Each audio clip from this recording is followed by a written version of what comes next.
You just said he's looking after America, and I've just said he's just lost trillions of dollars. So in the context, so in the context of now, he's hitting America really, really hard. But at some unspecified point in the future, things might go really well. Let's be honest. This is one of those moments where reality hits hard, and not everyone is ready for it. A UK caller confidently steps up to defend Donald Trump, only to completely unravel the moment he's asked to explain the logic behind tariffs and Brexit.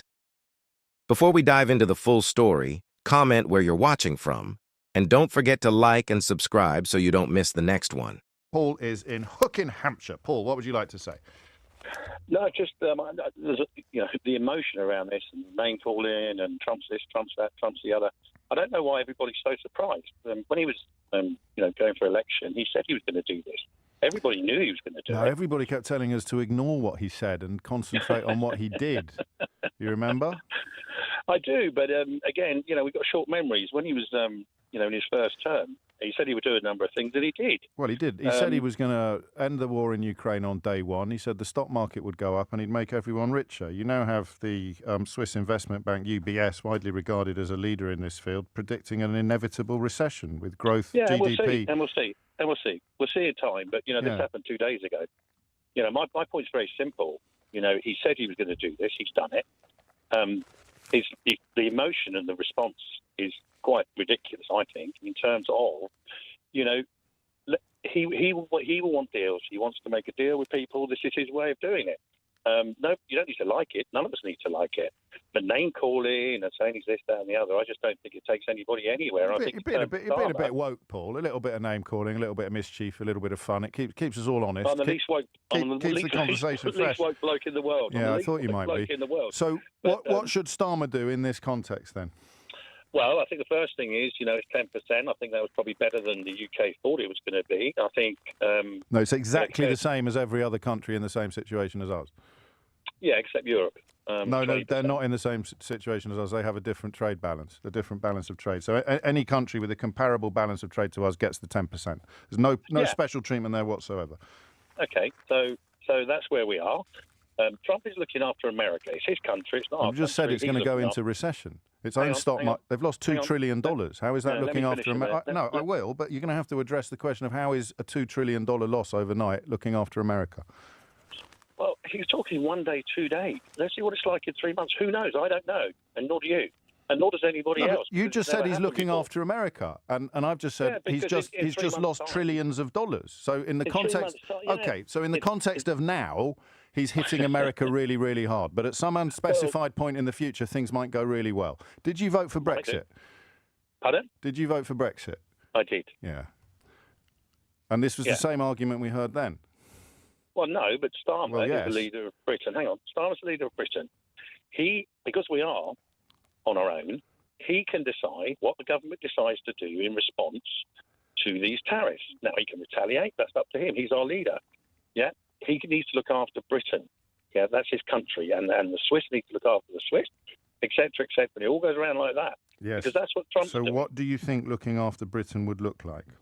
And you can't keep saying that Trump is looking after America because he's just tanked trillions of dollars from the American economy. They've laid off car workers in America temporarily as a direct result of the impacts his tariffs will have upon their overseas operations. But you knew that. Well, I know that, but I think, Rome isn't built in 2 days, and nor's a response. We're talking about 2 days. But this is Brexit again. Yeah, but you're talking 2 days. But I'm talking $2 trillion. You know the market's probably better than I do. When's the last time $2 trillion were lost overnight? US stocks plunged. I have no idea. But doesn't it matter, though, to your optimism, especially after your vote for Brexit went so badly? Doesn't this idea of sticking all your eggs in things are going to be great at some unspecified point in the future, haven't you kind of got bored of that yet? I just think people are so surprised by something he said he was going to do. Yeah. And he's done it. Now, the response will be interesting. I think, he prides himself, if people want to call him a narcissist, he prides himself on being the art of the deal. What he wants to do is to negotiate. Well, he didn't write that book. Well, no, I know. You're right. Do you know what happened the last time they brought in tariffs like this? Oh, God, no, I haven't got a clue. But doesn't it matter, Paul? No, because I think that... No, I don't think it that's does. why I find conversations like this fascinating. You voted for Brexit. You're making all the same arguments about Brexit. Brexit was an undiluted catastrophe, but this one will go really well. Well, I'm not sure it's a catastrophe, was it? What's your favourite bit? Pardon me? What's your favourite bit? My favourite bit is, well, you've probably got a point, actually. It's about controlling entry and exit from the country. How's that worked out for you? That's probably, you have a point. Yeah, and we could, of course, have controlled it a lot more robustly before you voted for it. So the thing you voted for has been a catastrophe. The reason why you voted for it has got immeasurably worse, but you believed things would be brilliant at some unspecified point in the future, and here you are making exactly the same arguments about Donald Trump. Well, no, what I'm saying is, I think, no, hang on. I have hung on. It's about the people. It's about the people, who are leading, this country.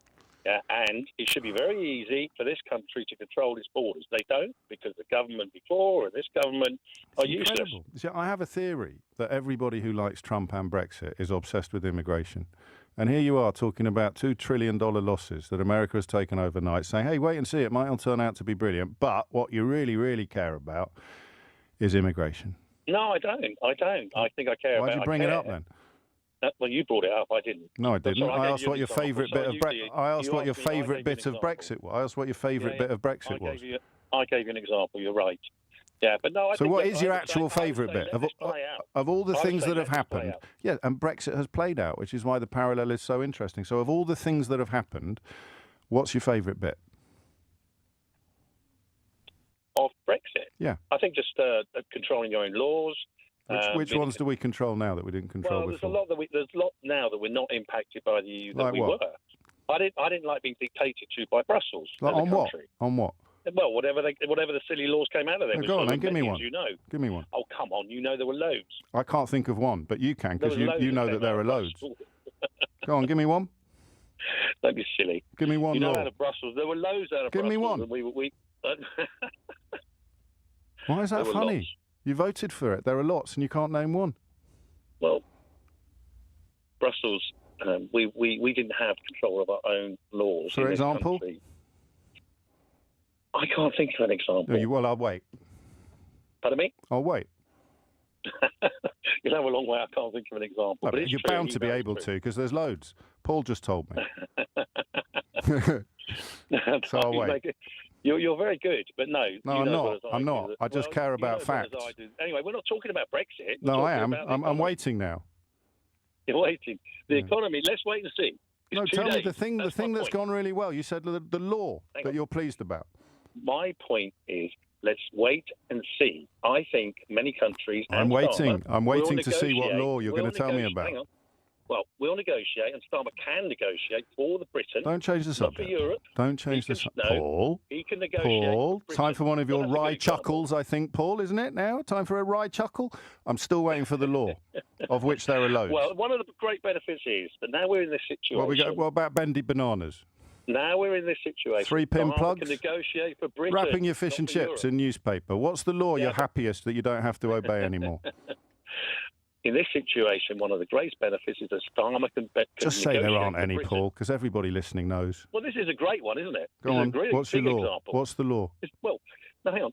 No, I'm not. I've hung on for long enough. What's the law you no longer have to obey that justifies your Brexit vote in 2016? Well, I'll turn it around to answer the question. No, you can't. So you have to ask. No, you can't. Just answer the question. Europe are not going to negotiate for us. We're going to negotiate for ourselves. That's the difference.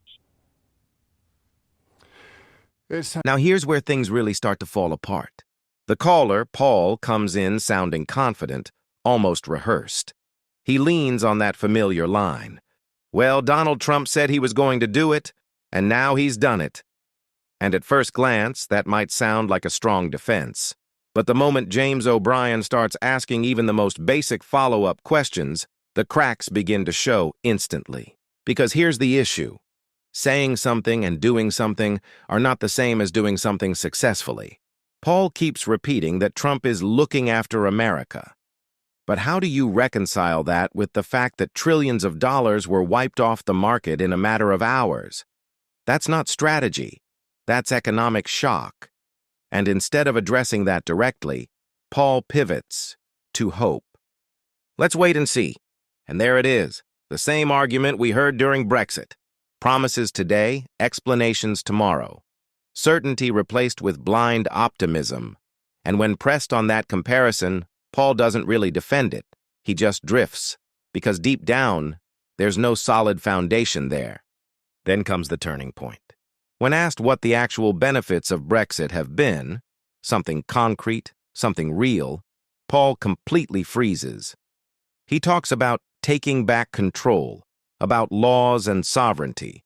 But when asked to name just one specific law that improved life after leaving the EU, he can't do it.